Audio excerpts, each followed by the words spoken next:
Porto de Alta Competição. O espaço onde os atletas colocam as ideias no centro do discurso e a cidade no centro do coração. Um podcast da Ágora, Cultura e Desporto do Porto.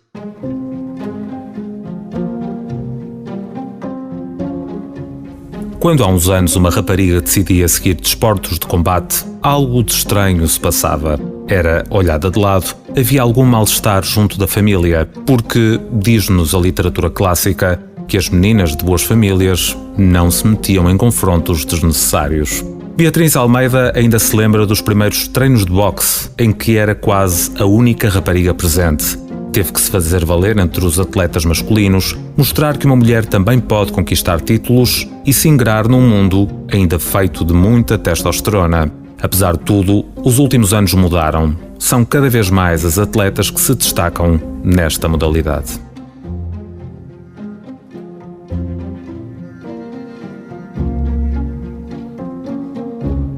Beatriz Almeida, bem-vinda. Muito obrigada. Quando estamos a gravar isto, estás aqui num período em que estás de regresso ao Norte, tens estado fora, não é? Foi o boxe que permitiu esta saída ou foram outras circunstâncias da vida? Eu agora tive um semestre na Áustria, mas foi relativo a estudos, estou de Erasmus, e senti que não devia desperdiçar esta oportunidade, apesar de adorar o boxe e, na realidade, querer continuar com os treinos e com os combates, mas isso aí depois pode voltar, portanto quis aproveitar esta experiência e agora quando voltar recomeço tudo e volto aos treinos e acho que vai correr tudo Estás bem. num período então de intervalo agora, Exatamente. não é? Ainda has de voltar novamente para a Áustria. Como é que tem sido esta experiência na Áustria? Tem sido desafiante por estar longe da família e longe de toda a rotina que eu tinha cá, mas está a ser uma experiência mesmo muito boa. Acho que estou a crescer muito e acho que me está a dar valores e está-me a dar ferramentas que eu acho que posso usar não só para o meu dia-a-dia como também para o boxe, porque acho que me dá foco e sei que consigo. Acho que tenho mais confiança em mim própria agora e acho que consigo traduzir isso para o boxe. Neste momento estás em gestão de marketing? Exatamente. Ou seja, esta é a tua formação. O boxe neste processo de Erasmus, ele ficou um bocadinho adormecido ou mesmo assim vais tentando lá? Ficou mais adormecido, mas mesmo assim eu não consigo não treinar, portanto eu inscrevi-me num ginásio e o ginásio tem sacos, portanto eu às vezes levei as minhas luvas e às vezes vou para lá fazer mais barulho do que as pessoas que estão a treinar, mas é bom para matar assim um bocadinho as saudades. E para retomar depois com outra memória, quando voltares, a prática do boxe em Portugal. O boxe não foi o teu primeiro desporto? Não, já fiz bastantes. Pelo menos a informação que eu tenho aqui é que em termos federados, em termos profissionais, começaste na natação, no Leixões. Natação, exatamente. Ou seja, começaste dentro d'água e depois é que decidiste sair. Fala-me um bocadinho deste percurso, porquê o desporto, como é que ele surge na tua vida e porquê a natação em primeiro lugar? Assim, os meus pais sempre foram daqueles pais que obrigam a fazer um desporto e eu agradeço imenso porque agora sinto que não consigo viver sem o desporto. A natação eu comecei quando tinha meses, porque os meus pais queriam que eu começasse a aprender a nadar, então eu lá fui seguindo todo o percurso e depois comecei em algumas competições, mas nunca levei assim muito a sério. Eu adorava a natação, mas não tinha também aquele jeito que eu sabia que outras pessoas tinham, então eu levava aquilo mais como... Pronto, para me mexer, para exercitar, portanto foi um bocado por aí. Depois iam começar os treinos bidiários, só que eu ainda era muito novinha, não conseguia muito bem lidar com ter que estar sempre de um lado para o outro e a minha mãe também para me levar. Então acabei por mudar, fui para vários diferentes, mas depois fiquei na ginástica, tive 2 anos, mas também não tinha o jeito, não tinha aquele gosto e fartei-me um bocadinho. Depois é que fui para o boxe e... Foi muito inesperado porque eu ainda não tinha decidido que desporto é que eu queria fazer depois da ginástica e a minha mãe disse: se tu não decidires até ao fim da semana, vou ser eu a decidir por ti. E eu não decidi e a minha mãe obrigou-me a experimentar boxe porque a minha tia estava no Boa Vista e sabia que era assim mais levezinho, não era nada a sério. Então ela disse: olha, vais experimentar. E eu fui e adorei e fiquei. O que é que adoraste nesse tempo? Eu não sei, eu acho que foi... Por ser tão novo e uma coisa que eu nunca tinha ouvido falar, nunca tinha visto, sei lá, outra rapariga a fazer, então eu fui para o treino, senti-me forte, achei muito interessante e quis ficar. E ficaste lá até hoje, melhor, foste passando por outros clubes depois? É isso, eu estive no Boa Vista durante, acho que foi mais ou menos 2 anos, mas depois o trânsito para a Boa Vista sempre a subir, a minha mãe fartou-se e tinha visto um ginásio perto da minha casa, que é o Cross Punch, e obrigou-me a experimentar e eu estou lá até agora e é maravilhoso. Ou seja, é interessante perceber que tu passaste por desportos que são um bocadinho mais lineares e um bocadinho mais abrangentes.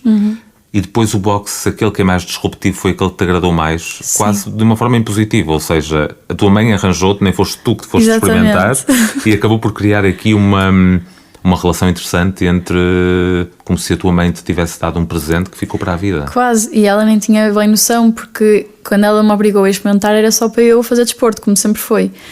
Só que depois eu comecei a gostar muito, e depois quando fui para o Cross Punch, o meu treinador começou a ver potencial e a ver que eu tinha jeito para o boxe, e teve muitos anos a tentar convencer-me a entrar em competições, só que eu naquela altura ainda não sentia que estava pronta ou não sentia que era a altura certa, então fui ficando só a treinar porque gostava e depois lá fui e aceitei o desafio. Foi, portanto, uma descoberta também para ti, que nem sabias que isso existia, nunca nem tinhas visto nenhuma rapariga a treinar, e quando chegas lá há todo este novo mundo que é descoberto por ti. Exatamente. Dos primeiros tempos para uns tempos mais adiante, a coisa foi evoluindo facilmente. Como é que é uma evolução feita no boxe? O boxe é muito sobre a repetição, portanto, eu já tinha as bases do Boa Vista, mas quando fui para o Cross Punch eu sinto que eles trabalharam ainda mais, e como eu treinava também mais regularmente e o ambiente eu acho que também ajudava a que eu me tornasse melhor atleta, sinto que ajudou muito nessa evolução, mas sinto que o boxe é uma constante evolução, eu sinto que nunca vou estar no meu melhor, porque há sempre algum ponto que se pode melhorar. Portanto, é uma evolução que vai ser feita sempre? Sempre, acho que nunca vou deixar de aprender. Quais são as características básicas para se treinar boxe? Na tua opinião? Físicas, eu acho que é muito a resiliência ou a vontade de errar, porque também é muito normal fazer coisas mal, e a vontade de aprender, mas também é preciso ter muitas características mentais definidas, que é um bocado mais difícil, porque o boxe vem com toda a parte de perda de peso e de ter uma adversária que se calhar pode ser mais forte que nós, ou o facto de ser esquerdina pode dificultar, então eu acho que é muito um trabalho mental também, que até acho que é o mais difícil, porque o físico vai-se trabalhando, vai-se aos treinos e acaba por correr tudo bem, mas a parte mental acho que para mim pelo menos é um desafio um bocadinho mais forte. Fala-me um bocadinho da tua rotina. Treinas, quer dizer, agora estás num processo um bocadinho diferente, mas esse processo habitual requer treinos diários? Sim, eu normalmente em época de treinos e de competições treino mais ou menos 11 vezes por semana. Depende, há dias em que são treinos bidiários, em que eu normalmente treino de manhã, depois vou para a faculdade e depois à noite volto a treinar, ou se tiver aulas de manhã treino os 2 treinos seguidos à tarde, e depois tenho o domingo de descanso, que acho que também é importante, depois de tantos treinos semanais, de levar muita pancada e muito cardio, muita potência, muito tudo, acho que é importante. Mas são muitos treinos, mas como gosto, acho que é fácil de acabar por gerir e tentar organizar a minha vida à volta deles. E essa organização da vida é fácil, é difícil? Eu acho que até agora tem sido relativamente fácil, porque a minha faculdade tem um horário assim relativamente leve. Eu antes de estar no IPAM estive na Católica, era um bocadinho mais difícil porque tinha mais carga horária, mas agora tem corrido bem e consigo organizar os meus treinos, e o meu treinador também ajuda, e se eu não conseguir ir num certo treino ele depois faz-me outro a seguir, portanto é um bocado por aí. Essa relação, essa mediação, esse equilíbrio que existe entre as pessoas que trabalham contigo e o resto das atividades que desempenhas é importante, ou seja, perceber que ao teu lado está alguém que entende os teus horários e os coaduna com a tua disponibilidade. Sim, claro que sim, e o meu treinador mais que ninguém percebe e compreende tudo, todas as dificuldades, toda a organização. Ele também foi estudante, também foi atleta ao mesmo tempo, e sabe que é importante também haver essa gestão, porque são as duas coisas importantes e duas coisas que fazem parte da minha vida, que têm de ser geridas para eu conseguir acabar por ter bons resultados nos dois.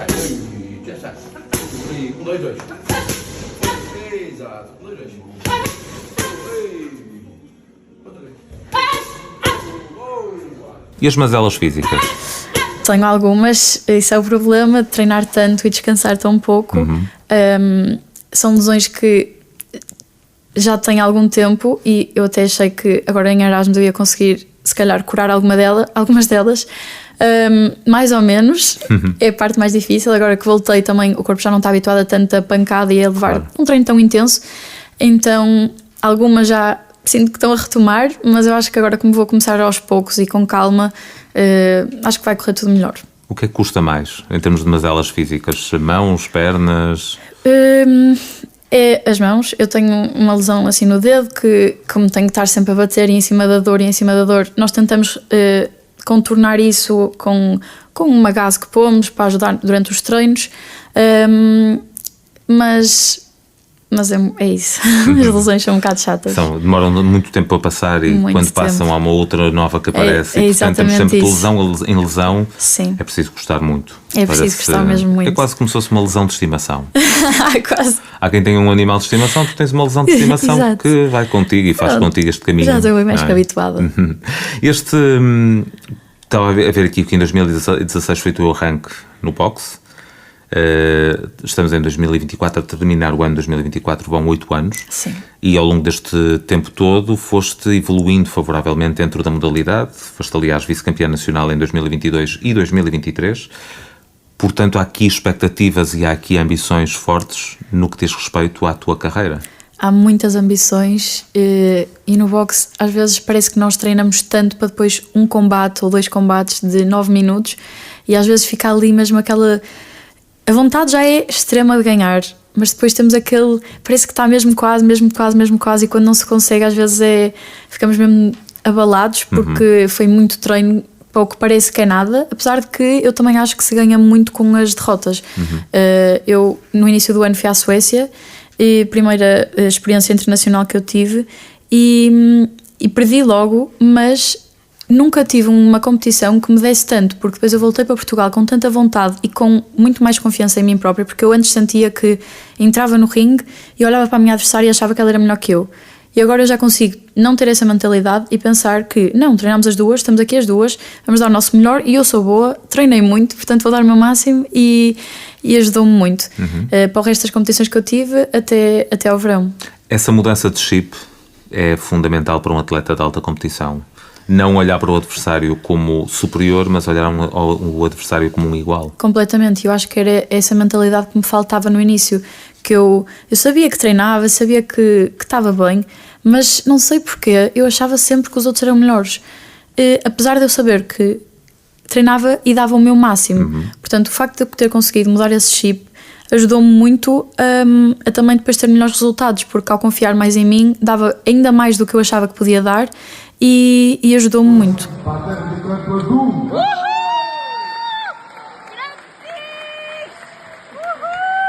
O que é que esperas para 2025, então? Então, para 2025, espero e tenho a certeza que vou voltar aos treinos, vou voltar à minha forma física boa e espero conseguir retomar bem e aos pouquinhos continuar a ser a atleta que sou e continuar a ter bons combates, a ter bons treinos e é isso. Atualmente estás em categoria? Eu normalmente luto nos 60 quilos, mas depende. Às vezes, quando nós sabemos que se calhar vou ter mais vantagem se baixar um bocadinho, baixo, mas isso é uma coisa que tem de ser com calma, porque 3 quilos não é brincadeira. Então tem de ser aos pouquinhos e vermos o que é que será melhor para aquela altura. Em termos de material, estamos habituados sempre a ver os atletas de boxe com luvas, Sim. calções, capacete...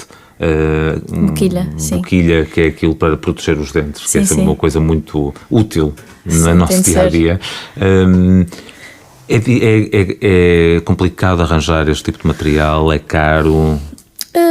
Precisa um apoio? Não é complicado encontrar, porque há muitos sites também online que vendem. Até tenho uma colega de equipa que tem uma loja de material desportivo e especificamente também de combate, portanto ela até nos arranja a bons preços e boa qualidade, então isso não é difícil. É sempre um bocadinho para a carteira, um bocadinho chato, mas como o material acaba por durar algum tempo, meio que abate ali o dinheiro, portanto não é assim tão difícil. Então vamos fazer aquilo que temos feito um bocadinho em quase todos os episódios, principalmente quando é um desporto novo, que é perceber técnicas e nomes das técnicas que vocês praticam. Uma espécie de aula rápida do que é o boxe. Basicamente nós temos 6 golpes diferentes. Temos os direitos, que é o jab e o cross. Depois temos os cruzados, de esquerda e direita. E depois temos os uppercuts, também de esquerda e direita. E depois há muitas esquivas, que é tentar esquivar ao golpe, desvios, e depois movimentação de pés, que também ajuda a sairmos e não estarmos ali no centro e conseguirmos sair e desviar-nos dos golpes. Ganha quem se conseguir desviar mais dos golpes ou quem conseguir deitar o adversário ao chão? Supostamente, quem deixar cair ao chão acaba por ganhar, mas o objetivo é acertar o máximo número de vezes. Não é bem de vezes, é quem acertar mais e golpes mais certeiros. Pode-se acertar até ao tronco e não se pode bater na parte de trás. Por isso é que o boxe às vezes também é um bocado subjetivo, e por isso é que também tem mais do que um júri, porque de cada ângulo diferente pode-se ver golpes diferentes que podem favorecer um ou outro atleta. Portanto, é isso. Como é que se lida com o júri nesse tipo de provas? Eu acho que é preciso respeitar as decisões deles, acho que é preciso perceber que é a profissão deles, eles estão ali a fazer o seu trabalho e sabem mais que ninguém as regras e as coisas que têm que ver. Portanto, às vezes podemos sentir que foi injusto, podemos sentir que a decisão não foi a correta, mas honestamente temos que avançar e é um combate, depois no próximo tentamos ser melhores. E como é que se lida com essa derrota? É difícil, às vezes mais do que outras, mas eu acho que também se aprende muito com a derrota, portanto acaba por ser, é mau, mas como tem sempre algum ponto que nos pode ajudar para o próximo combate, tento lidar com, assim, levezinho. Ou seja, é mau, mas não é o fim do mundo. Exatamente. E a próxima prova, o próximo combate é o desafio que se segue e esquece facilmente o que passou? Esquecer não digo. E acho que também não se devia esquecer, porque é bom olhar para trás e ver o que é que fizemos de mal, o que é que fizemos de bem. Mas acho que é bom acabar o combate. Ok, perdi, vou continuar os treinos e foco no próximo.